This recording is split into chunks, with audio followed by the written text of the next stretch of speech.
Welcome to session number 3, perspective number 3 in the Anglican Tradition series. This particular session, or trailhead, I'd like to look at C.S. Lewis and George Grant, the ancients and the moderns. I mentioned in section 2 Stephen Leacock and George Grant. George Grant, as I mentioned in that particular section that I was talking about, is considered probably one of the preeminent public intellectuals in Canada in the latter half of the 20th century. University of Toronto Press, which is one of the biggest in Canada, has now published the collected works of George Grant in 4 fairly large tomes and volumes, and in that it tracks and traces George Grant's thinking from his earliest years up to his middle years until his death in 1988. George Grant did his doctoral studies at Oxford University, and when there in the mid-1940s, he was very involved with his wife Sheila Grant in the Socratic Club that was run by C.S. Lewis.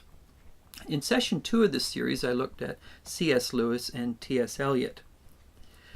George Grant and Sheila Grant, in their life in Oxford at the Socratic Club with C.S. Lewis, were very much shaped by Lewis's grappling and attempting to understand what was occurring with the coming to be of Protestantism, whether of the Lutheran, the Reformed, or the Anabaptist forms of Christianity, and how in many ways it brought about a different understanding of which Christianity is from the classical Catholic tradition. C.S. Lewis was a medieval Renaissance scholar who thought with the coming to be of Protestantism, much of the great Catholic and classical heritage of Christianity was becoming demeaned, it was dimming, and it was becoming diminished in that sense. And George Grant, being a young man at Oxford at the time, I might add his wife Sheila studied with Tolkien at the time, and Lewis and Tolkien and many others were very involved in thinking about the implications of Christianity with the dominance of Protestantism increasing in intensity and in numbers.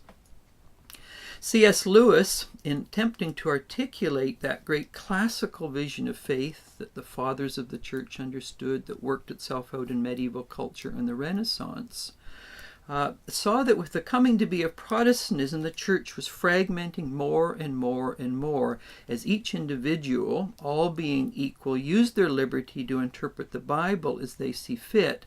And of course, as they did that, you had the rise of multiple Protestant denominations.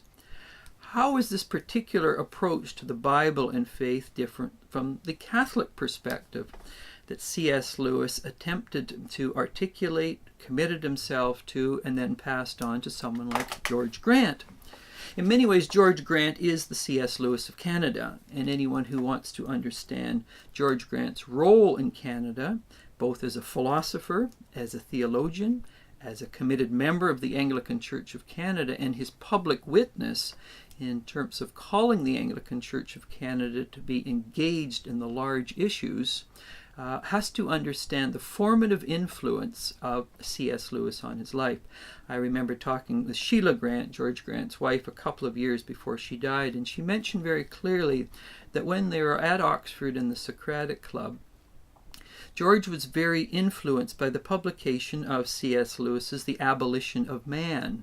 This is a very important little missive that Lewis published in which he looked at how the modern world was increasingly fragmenting, how it was relativizing, and how nothing was being held together anymore, in many ways echoing Yeats' "The center cannot hold, mere anarchy is loosed upon the world."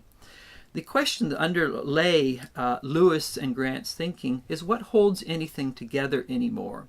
If you prioritize the rights of the individual, all being equal to interpret either their heart, the text, faith in any way they see fit.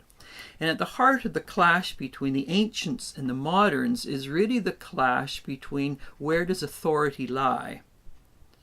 And Lewis tried to argue very clearly there is a rich form of authority that comes to us through thousands of years of wisdom of the Mother Church tradition, which prevents the fragmenting and fraying which modernity and postmodernity celebrates in many ways. And so when we think of the Anglican Church of Canada, and particularly probably its preeminent philosopher George Grant, we turn to C.S. Lewis and his impact on Grant, and the importance of Grant and the Anglican Church of Canada, and what it can still learn from the seminal value, thinking, and public engagement of this significant Anglican philosopher, theologian, and political philosopher.